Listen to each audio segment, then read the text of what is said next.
Assalamualaikum warahmatullahi wabarakatuh. Para pemirsa TV LSQ Ar-Rahmah semuanya yang berbahagia. Alhamdulillah, kali ini kita akan menyampaikan tentang bagaimana cara melaksanakan sholat Id ya di era COVID-19 atau era wabah corona, di mana masyarakat dihimbau untuk melaksanakan sholat Id di rumah masing-masing. Penjelasan saya kali ini akan saya ambilkan berdasarkan kitab ya, dan tentunya juga berdasarkan hadis-hadis ya. Kitab yang saya pakai adalah kitab Al-Azkar karya Syekh Nawawi, Syekh Yahya bin Syaraf An-Nawawi, salah seorang pakar hadis dan pensyarah hadis Sahih Muslim ya. Jadi secara keilmuan beliau adalah ulama yang sering menjadi rujukan dalam kajian hadis ya. Pertama, saya ingin menyatakan bahwa keutamaan kita menghidupkan malam Idul Fitri dan juga Idul Adha kalau nanti di malam Idul Adha. Kalau sekarang Idul Fitri. Ini didasarkan pada hadis yang diriwayatkan oleh Imam Asy-Syafi'i dan juga Imam Ibnu Majah. Dikatakan salah satu redaksinya, man ahya lailatal aidain lam yamut qalbuhu yauma tamutul qulub. Barang siapa yang menghidupkan malam Idul Fitri dan juga Idul Adha, maka besok hatinya tidak akan mati di saat hati-hati orang yang lain pada mati. Dalam riwayat lain dikatakan, man qama lailatal aidaini lillahi muhtasiban lam yamut qalbuhu yauma tamutul qulub. Barang siapa yang menghidupkan malam Idul Fitri dan Idul Adha dengan penuh keikhlasan dan harapan pahala dari Allah, niscaya hatinya tidak akan mati di saat nanti hati-hati yang lain pada mati. Nah, para pemirsa sekalian yang saya hormati ya, lanjutan dari menghidupkan malam Idul Fitri dan juga Idul Adha adalah pagi harinya kita akan melaksanakan sholat Id ya. Besok insya Allah hari Ahad kita akan melaksanakan sholat Idul Fitri. Dari sisi hukumnya, para ulama mengatakan bahwa sholat Idul Fitri itu hukumnya adalah sunnah muakkadah, yaitu perbuatan sunnah yang sangat dianjurkan, termasuk meskipun di era COVID-19 ini. Nah, kita insya Allah akan mendukung ya dan ikut mensukseskan ya supaya ada pemutusan penyebaran virus ya. Maka insya Allah masyarakat akan melaksanakan sholat Id di rumah masing-masing. Hukumnya adalah sunnah muakkadah ya. Nah, bagaimana prakteknya? Sholat Id itu dijalankan baik Idul Fitri maupun Idul Adha ya, dijalankan 2 rakaat. Tidak ada azan, tidak ada iqamah. Dipraktekkan sebelum khutbah Idul Fitri jika nanti ada khutbahnya. Jika saudara-saudara mau pakai khutbah, kalau nggak ada khutbahnya juga tidak apa-apa. Yang penting sholat Idul Fitri 2 rakaat. Diawali dengan niat. Kalau mau dilafadzkan ya, niatnya ya usolli sunnatan li'idil fitri rak'ataini mustaqbilal kiblati adaan makmum lillahi ta'ala ya. Ini bagi yang makmum. Kalau jadi imam ya imaman lillahi ta'ala. Saya niat sholat Idul Fitri ya 2 rakaat menghadap kiblat karena Allah. Lalu kita takbir ya, Allahu Akbar ya. Ini namanya takbiratul ihram. Setelah takbir, maka kita membaca doa iftitah. Boleh menggunakan doa kabira walhamdulillahi katsira, atau mau pakai doa Allahumma ba'id baini dan seterusnya ya. Setelah baca doa iftitah ya, baru takbir 7 kali di rakaat pertama. Allahu Akbar, Allahu Akbar, Allahu Akbar, Allahu Akbar, Allahu Akbar, Allahu Akbar 7 kali. Jadi takbir 7 kali di rakaat pertama itu selain takbiratul ihramnya. Saya ulangi lagi.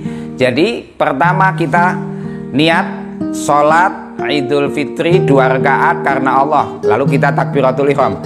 Allahu Akbar. Setelah ini baru baca doa iftitah. Doa iftitah itu yaitu doa yang bunyinya kabira walhamdulillahi katsira atau Allahumma ba'id baini wa baina khotoyaya kama ba'adta bainal masyriqi wal maghrib. Dua-duanya boleh diamalkan. Setelah itu baru takbir yang 7 kali tadi. Allahu Akbar, Allahu Akbar, Allahu Akbar, Allahu Akbar, Allahu Akbar, Allahu Akbar. Nah, baru nanti kita akan baca Fatihah. Nah, kalau Anda sebagai makmum dengarkan Fatihahnya imam. Imam akan baca Fatihah. Bismillahirrahmanirrahim. Alhamdulillahi rabbil alamin. Ar-Rahmanir-Rahim. Maliki yaumiddin. Iyyaka na'budu wa iyyaka nasta'in. Ihdinas siratal mustaqim.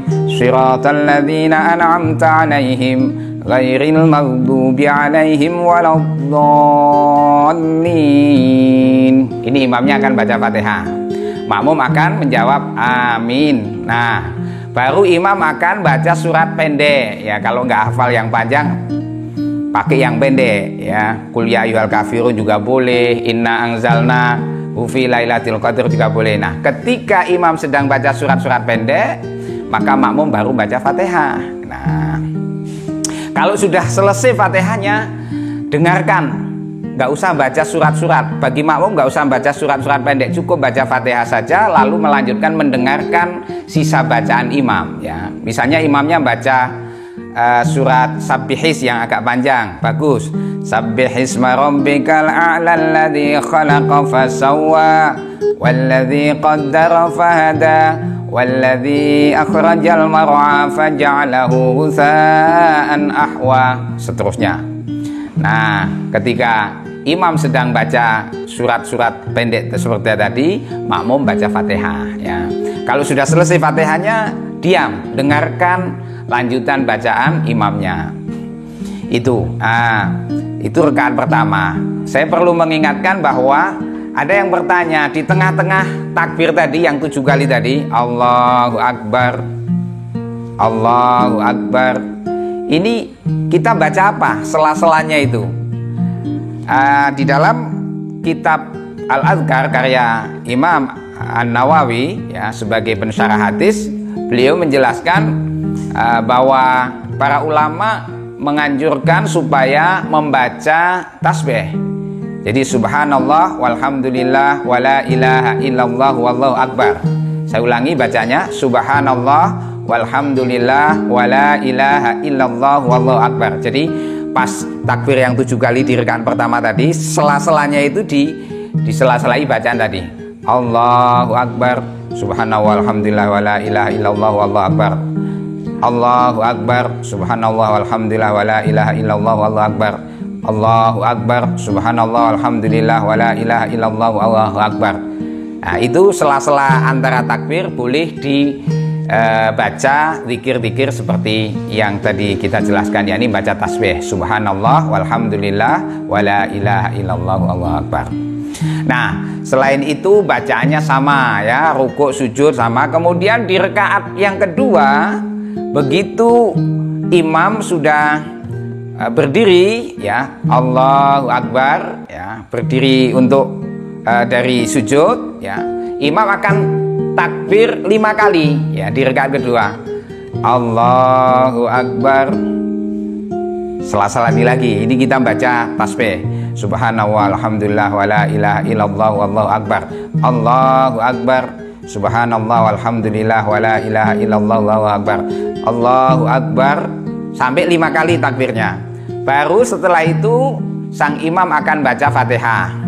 Ketika imam baca Fatihah, makmum dengarkan saja Fatihahnya imam. Ya, imam baca Fatihah begini. Bismillahirrahmanirrahim. Alhamdulillahi rabbil alamin. Ar-Rahmanir-Rahim sampai waladdallin. Nah, Begitu waladhdallin amin, ini imam kan akan melanjutkan baca surat-surat, makmumnya baru baca Fatihah ya. Jadi nanti di rakaat kedua imam akan baca surat misalnya hal ataka hadithul ghasyiyah yang agak panjang. Kalau yang pendek ya kulhu enggak apa-apa ya. Kalau bahasanya Pak Anwar Zahid ya, Zahid Anwar itu kulhu waile ya. Jangan panjang-panjang ya. Saya yakin nyun sewu hadirin, mungkin teman-teman saudara-saudara yang tidak biasa jadi imam mungkin kalau baca surat panjang malah repot gitu kan. Jadi ambil surat yang pendek-pendek saja, kulhu misalnya, kulhu Allahu ahad. Nah, ketika imam sedang baca kulhu Allahu ahad, makmum baca Fatihah. Kemudian ruku ya, i'tidal, sujud, duduk dua antara sujud sampai kemudian at-tahiyat dan salam. Assalamualaikum warahmatullahi. Assalamualaikum warahmatullahi. Nah, setelah selesai monggo Bapak Ibu yang di rumah boleh mau ada khutbah atau semacam tausiah untuk keluarga, monggo. Kalau tidak ada juga tidak apa-apa ya, mungkin nanti saling memaafkan antar keluarga. Demikian penjelasan mengenai tata cara sholat Idul Fitri di rumah saja atau di era COVID-19 ya, wabah corona yang sedang mendera kita tidak sholat di masjid ya, berkerumunan, melainkan di rumah masing-masing. Semoga Allah tetap menerima, mengabulkan dan memberkahi hari raya Idul Fitri ini ya, dan menerima semua amal ibadah kita masing-masing. Allahumma amin. Saya kira ini, dan satu hal yang ingin saya sampaikan, tetap dianjurkan untuk mandi ya. Jadi Bapak Ibu, saudara-saudara, sebelum sholat Idul Fitri upayakan mandi sebagaimana mandi besar. Itu hukumnya sunnah. Kemudian pakai pakaian yang terbaik meskipun di rumah, rukuhnya juga yang baik, sarungnya yang baik, pakaiannya yang baik, pakai minyak wangi begitu ya. Jadi kesunahan-kesunahan memakai minyak wangi, mandi sebelum sholat Idul Fitri itu tetap berlaku.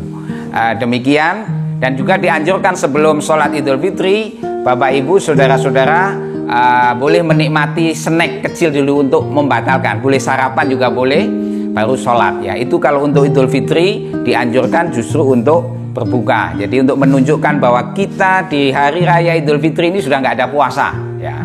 Jadi boleh minum teh, kopi atau apalah, yang penting sebelum sholat kita sudah mengisi perut kita. Boleh pakai minuman, boleh pakai makanan atau snack kecil atau bahkan sarapan, monggo. Demikian, semoga bermanfaat. Sekali lagi terima kasih atas perhatiannya. Wallahu a'lam bishawab. Wallahu yahdi ila sawa'is sabil. Assalamualaikum warahmatullahi wabarakatuh.